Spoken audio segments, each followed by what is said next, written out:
to make this 49 or express this 49 to the base of 7, which means 49 can be written as 7 squared. Remember, we also have another power there, which is x plus 1, and then you have plus 7 power 2x is equal to 350. From here, we could expand or multiply these two powers, and that will be 7 multiplied by 2x, that is 2 multiplied by x, which is 2x, plus 2 multiplied by 1, which is 2, is equal to 350. Now from here, we can apply the law of multiplication of indices, whereby if we have a raised to the power of n multiplied by a raised to the power of n, this is the same as a raised to the power of m plus n. So as you can see, this one is already in this format.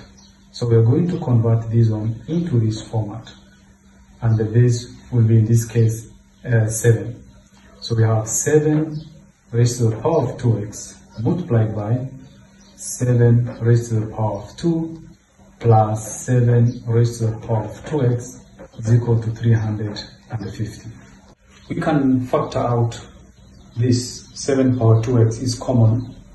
So 7 power 2x, if you factor out, we shall have 7 squared plus 1.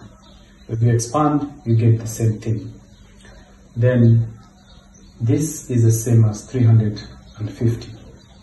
So simplifying this will be 7 power 2x, a bracket stands for times 49, because 7 squared is 49, plus 1, that is 50, equals to 350. Dividing both sides by 50 will give us 7 power 2x equals to 7. The power is always 1. So if you have 2, the power is 1. If you have 3, the power is 1. So there's a rule that says that if the base is the same, we normally equate the powers. So we ignore these bases and equate 2x is equals to 1, divide both sides by 2, and therefore x equals to a half. So if the answer is